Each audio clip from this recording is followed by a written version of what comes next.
Let me assert my firm belief that the only thing we have to fear is fear itself. Hi, everybody. Joe Trippi here, Democratic strategist and host of That Trippi Show. With me once again is the other Joe, celebrated journalist Joe Klein, who's also written some great fiction. Joe's been covering political campaigns for quite a while, a little bit longer than I've been running them. As you know, if you've watched us on the podcast, we sometimes agree, other times not so much. But Joe, great to see you. And man, we've got some quotes and stats and all kinds of things to get into today. So why don't you start us off? Yeah, I am officially declaring this Scott Bessent week on the two Joes, because here's our first quote of the week. I'm confident that bonds will continue declining. We've got a spike in oil prices today that I don't really understand. Our announcement. He doesn't really understand the spike in oil prices. Let me explain it to you, Treasury Secretary. The spike in oil prices is due to the war in Iran. At the same time, that same day, he was announcing D-Day, an economic D-Day against Iran. And this is what commentator Josh Rogan had to say about it last night on CNN. Pretty amazing that the Treasury Secretary announced an economic D-Day on Sunday, and then on Monday, when D-Day was supposed to come, he didn't announce what it was. There were no specifics. There was no actual action. It's just an empty threat at this point. If that had happened in the original D-Day, we would all be speaking German right now, okay? This is not... Yeah. So Go ahead, Joe. Do you think, after he said he didn't understand why oil prices went up, that the next day, having spent some time thinking about it, he didn't announce the D-Day stuff because, maybe that would make oil prices go up even more? So maybe he kind of quasi figured out what was going on? Or am I just being naive? And by the way, I know I could be being naive. So no, I don't think you're being naive. I'm not sure that that's the case for one very basic reason. We have at this point no idea who's calling the shots in this administration. And I think that it's kind of reached critical mass. I wrote in Sanity Clause, my Substack newsletter this week, that oh God, I forgot what I wrote. No, that Trump reminds me of. We're both getting there, my friend. We're both getting there. That Trump reminds me of an official in the ancient Republic of Rome called the Idole, who was in charge of construction and entertainments, showbiz, tributes, gladiatorial matches. And it seems to me that evidence is building that Trump has become more of a ceremonial president than a substantial one. We don't even know who's running the army at this point, given the firings over there. We don't know whether Jared Kushner, now here's an interesting one. Jared Kushner met in the same week with two enemies of God, the leaders of Hamas in Egypt and Hakeem Jeffries here. And my feeling about that was that good on Jared Kushner, because apparently it was about how the two parties might be able to cooperate after the fall elections. The left and James Carville all jumped on that and jumped on Jeffries and said, no, you don't meet with the bad guys. And to which I say, you meet with the bad guys if it might have a good result for some people, for our American people. What do you think? Well, first of all, I think the Kushner thing was him wanting to meet has actually sort of more, regardless of Hakeem, if you get somebody from Trump land that high up saying, I want to see you, it probably makes sense to like hear what they've got to say. Why he wanted to say anything probably has a lot more to do with, and put it this way, if they weren't going to have a House majority for the Democrats, I doubt very much whether Kushner would have shown any interest in talking. First of all, hasn't shown any at all. So my guess is the reason there was such interest from the Trump side or from the Kushner side had less to do with wanting to be bipartisan or any of that stuff. Hopefully there's something that can be done for people. I agree with you on that. But that's not why he did it. He did it because, oh, crap, you're going to be running the show here in the House.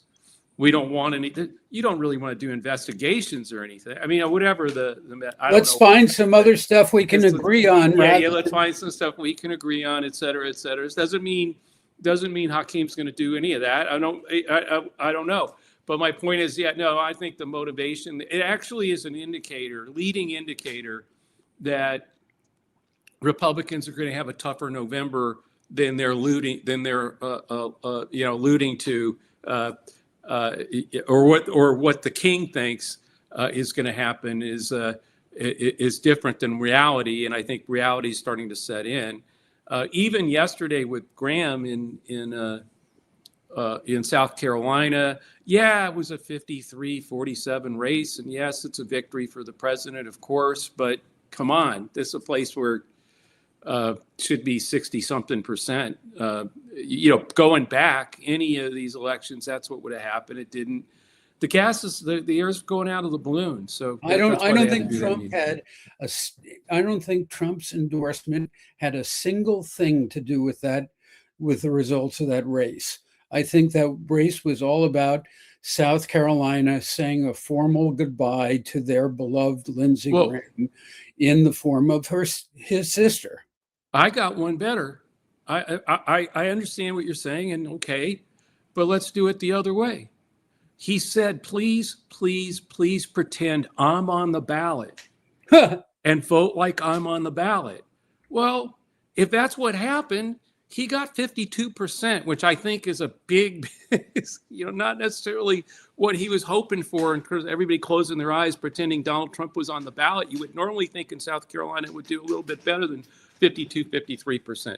So, but I'm with you. I think that's right. I think a lot of those people were, they understand the symbolism of and by the way, I've done campaigns. I did a campaign where I played into that as a consultant. I mean, the messaging and everything sort of played into that. So I understand the power of that. Played into what, Joe? You mean? Played into wanting to honor the person that just passed away. It is very impact. I mean, a lot of people want to participate in doing that, and so it's easy to motivate them along those lines. And I think you're right about what happened. I'd like to get to my. Do you have another quote of the day? No, I do, but we're going to wait on that one. Okay, go ahead. I'll go with my stat of the day because this one's another one of those. Yes, it's 300,000 metric tons of foreign beef that Trump is allowing to be imported tariff-free over the next 90 days. No one knows where that beef is coming from or any of those details. Yes, they do. We found Argentina. We found out today that it's coming from Argentina, and Argentina really needs this export because beef that they tried to sell elsewhere in the world was rejected because the beef contained an antihistamine, I think, or an antibiotic spray that is considered dangerous. China refused to buy this beef. This is like China refused to buy the beef. And by the way, people might forget this and all the other crazy things that have gone on, but we bailed Argentina out. Trump, if I remember right, do you remember how much money we sent their way? It was it 30 or 40 billion dollars, if I remember No, I don't right. remember. Yeah, they did. Check that one out. Well, He did. they've been using it well. Argentina is one of the South American success stories. But what I think about is this, Trump has been the master of the Hail Mary pass in his second term. He's done things that Democrats should have done. Like, for example, there were two separate medical systems in the Veterans Administration and in the regular military. And Barack Obama spent over $1 billion studying how to combine them into one. And Trump, at the beginning of his administration, just said, it's going to the VA. Let's just forget all this nonsense. And now we have a more streamlined system. But nowadays, every Hail Mary he throws is an interception, including this pathetic attempt to lower the price of beef in this country by buying it from Argentina. Everything he tries, he loses at. When was the last time he won? You can't really count Lindsey Graham's sister. So you're right, but I want to read this. $20 billion financial lifeline. The U.S., this was in October of 2025. The U.S. Treasury Secretary Scott Bessent announced a $20 billion currency swap line for Argentina's central bank in October of 2025.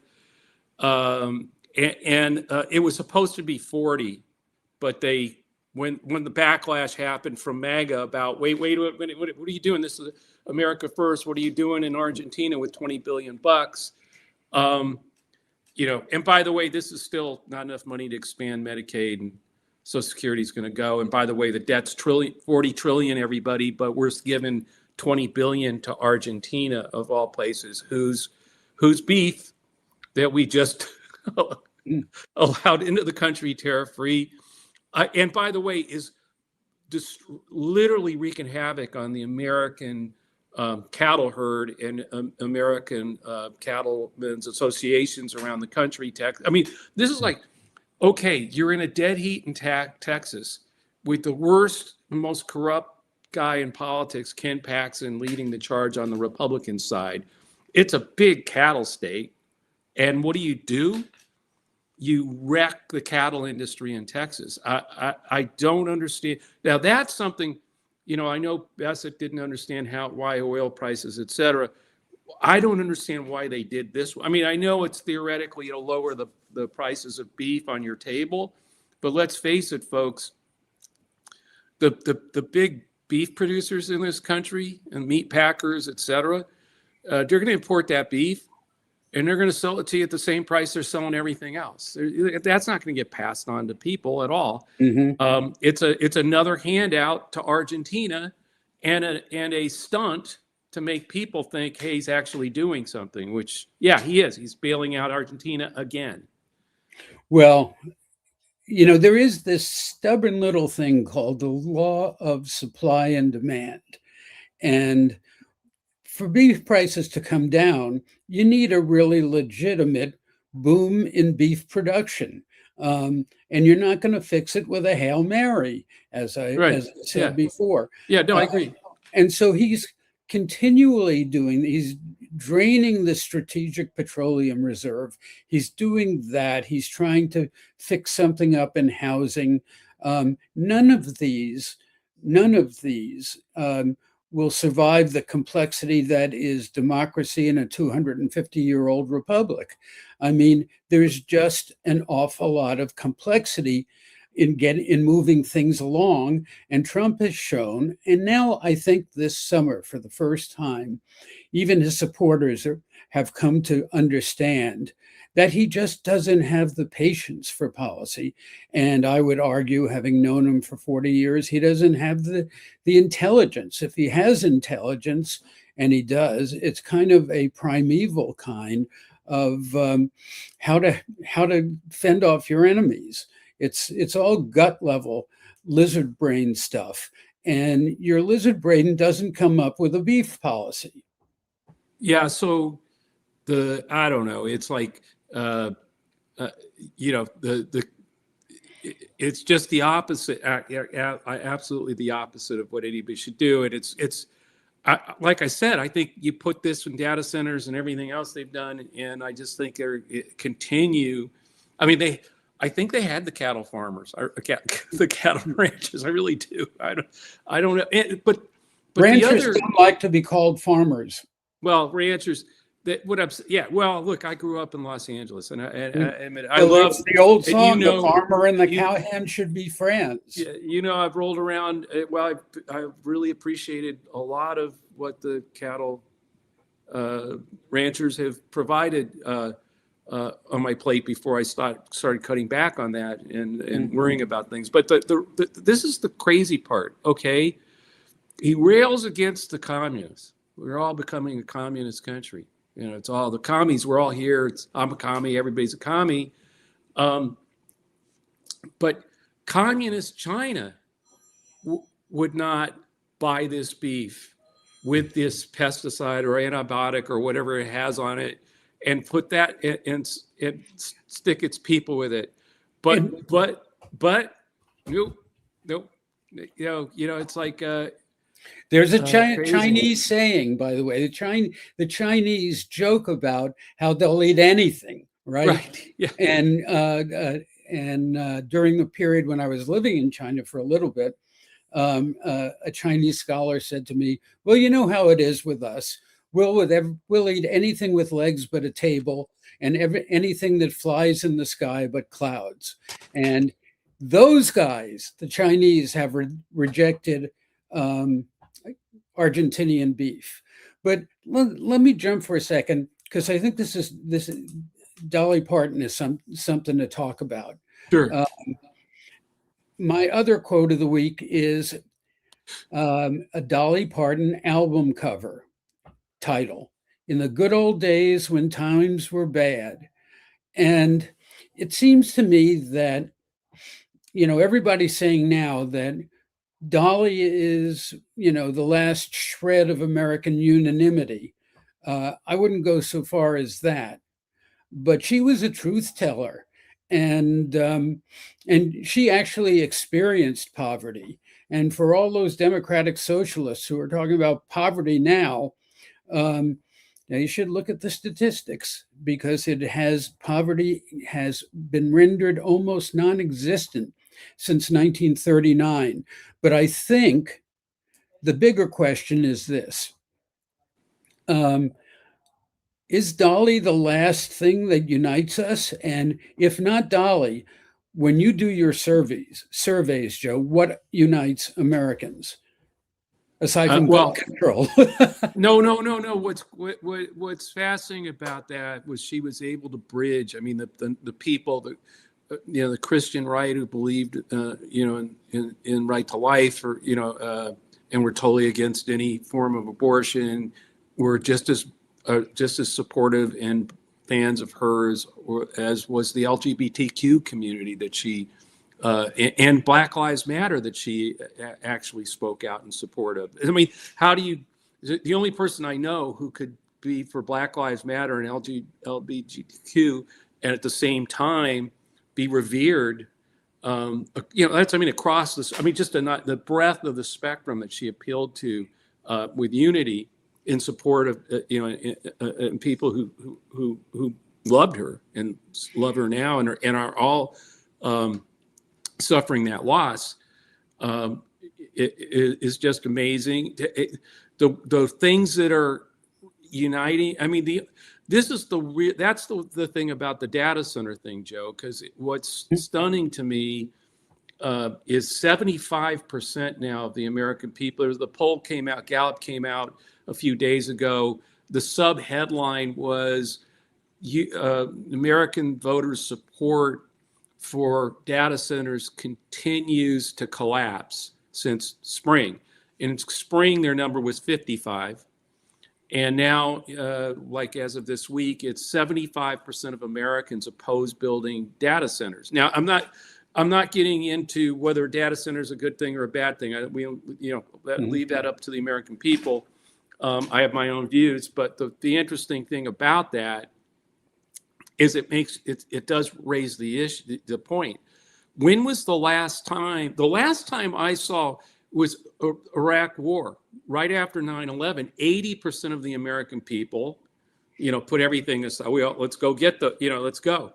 I haven't seen 75, 80 where everybody agrees. I mean, where Republicans are 67%, independents are 72%, Democrats are 81, all bunched literally at the same number across the board. And it's of all things, it's data centers that has got everybody on the same page. Now, whether that's a good or bad thing for Wall Street, for the AI bubble, or any of those, any of those things, or competition with China, none of that seems to matter. What I'm saying is, regardless of what argument is made for why we need to do it, the country, they've lost the people, and I don't know if that's the tech bros or what it's a front against the billionaires who are making money, and we're getting stuck with the bill. I mean, I don't know what's driving it, but it's there, man. It's really there. Well, when we convened last week, I told you that I was in favor of data centers, and I think that the public is being short-sighted about this. Although AI needs to be regulated, I hope that's something that we can all agree on in the end. But I want to go back to Dolly. Yes, of course. I'm sorry. She wrote 3,000 songs. Woody Guthrie, who I wrote a biography of, had a mere 1,000 under his belt. And she wrote the songs Jolene and I Will Always Love You on the same day. 2 classics in one day. And then when Whitney Houston covered I'll Always Love You, Dolly got a couple $1 million in royalties, and she gave it all to the Black community of Nashville and to reconstructing a mall there in the Black community. And so, I mean, it's interesting to me that the right remained enamored of her. Yeah, that's what I'm saying. That's what I was saying. It's in part because of the songs that she sang were so universal, and her looks were, a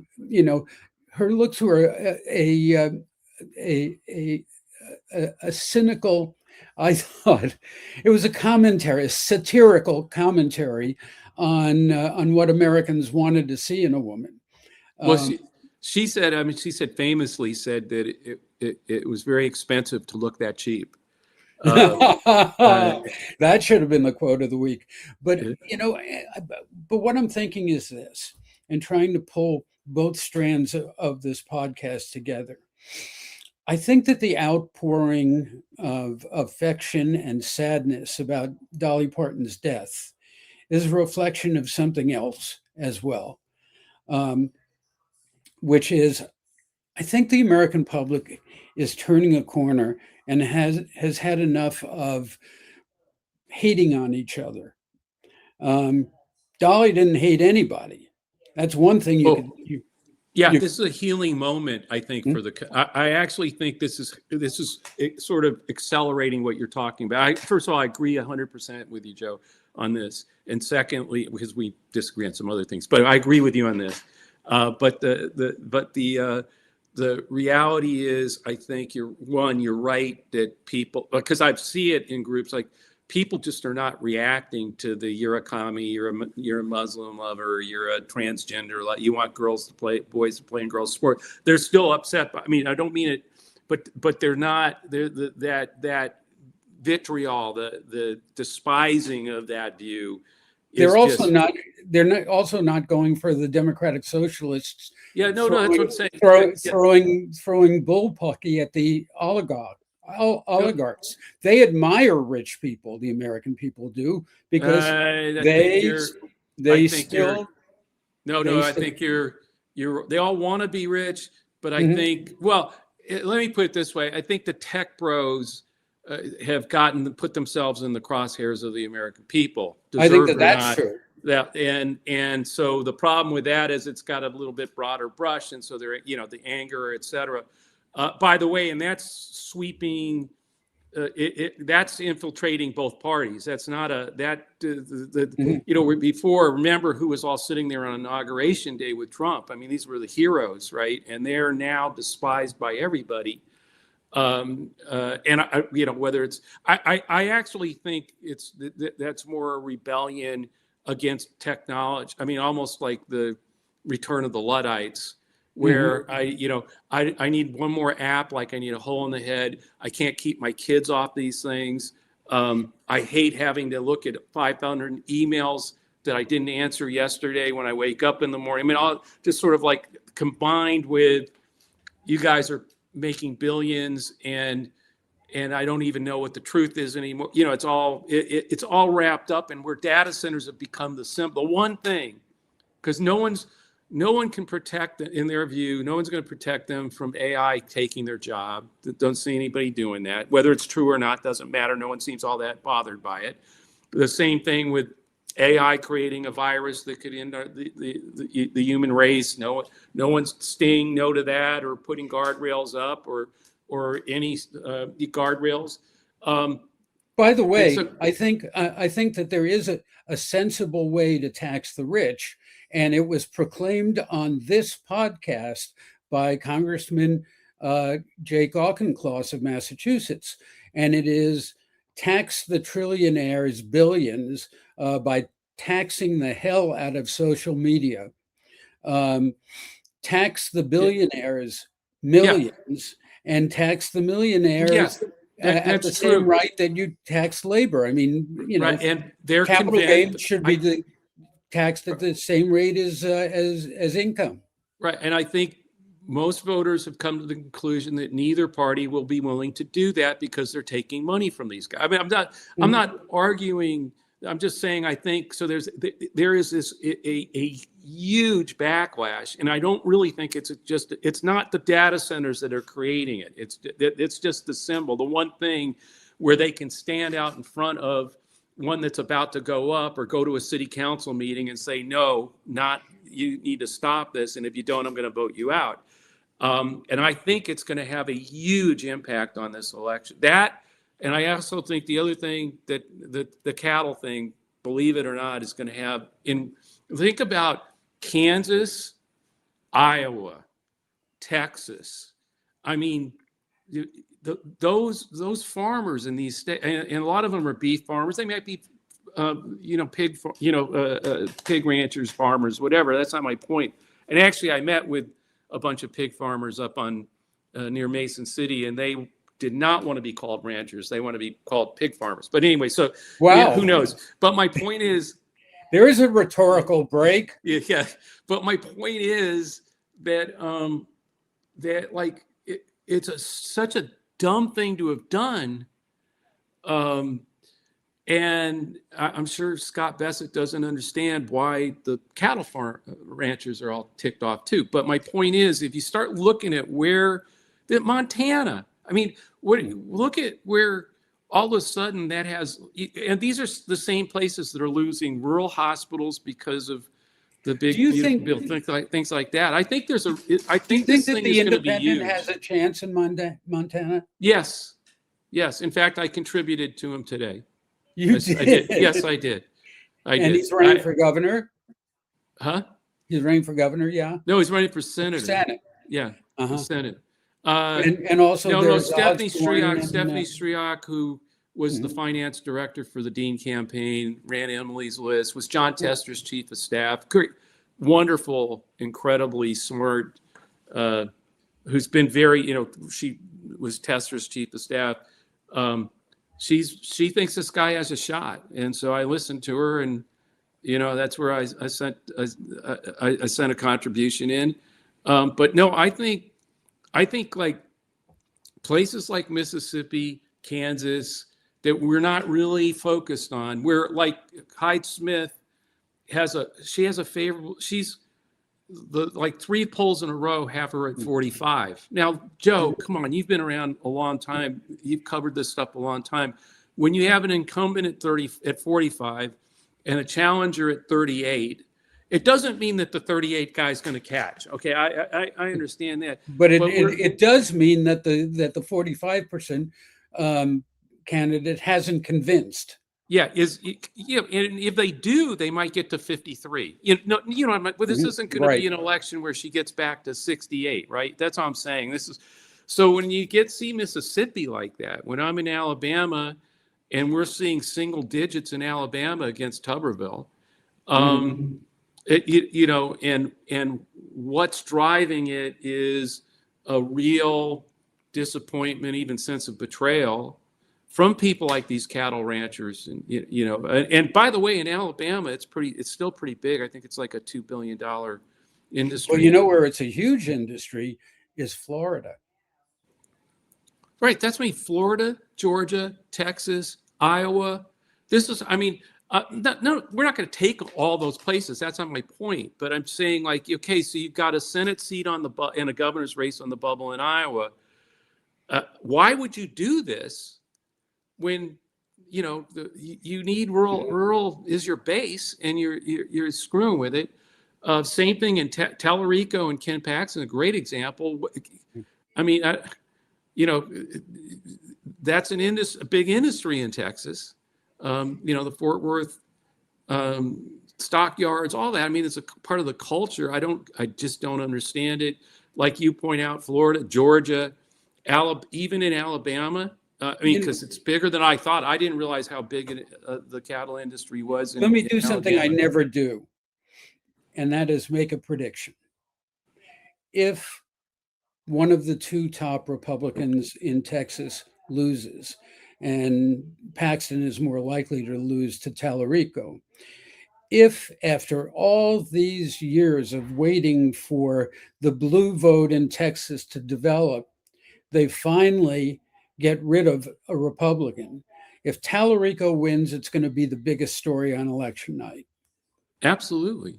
I agree with you. But I think it's like, oh, you're so boring. No, but they're doing everything they can to make that happen. That's what I'm trying to. That's what I'm saying. I don't. Cornyn would have carried Texas, no problem. He would have been the better general election candidate. I don't agree with him on many things, but I'm talking about from the perspective of who would win. I don't think Talarico could beat him. As talented as he is, I don't think, I think it might make it close, but I don't think he'd win. With Paxton, you've got a flawed candidate, corruption, all those things. Is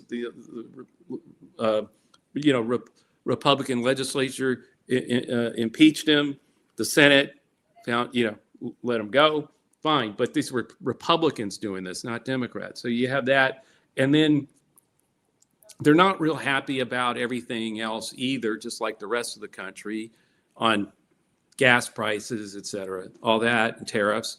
And then on top of it, you, like 70 days before the election, you dump really bad Argentine beef on our tables at the expense of the cattle industry in the United States. And I just don't see how that's going to help them in these states. And the places where it's like where we're sitting here going like, oh my gosh, it's really close. What's going to happen? Score another one. Thank Donald Trump for scoring another one for our team. Well, I think that we're coming to the end of our run today, and we're coming to the end of the primary season. Do you think that Seth Moulton is going to pull out that Democratic primary against Ed Markey in Massachusetts? You've worked with Seth in the past, and I've been a friend of his. Look, I've obviously, did his first campaign for the House Against Tyranny when we won.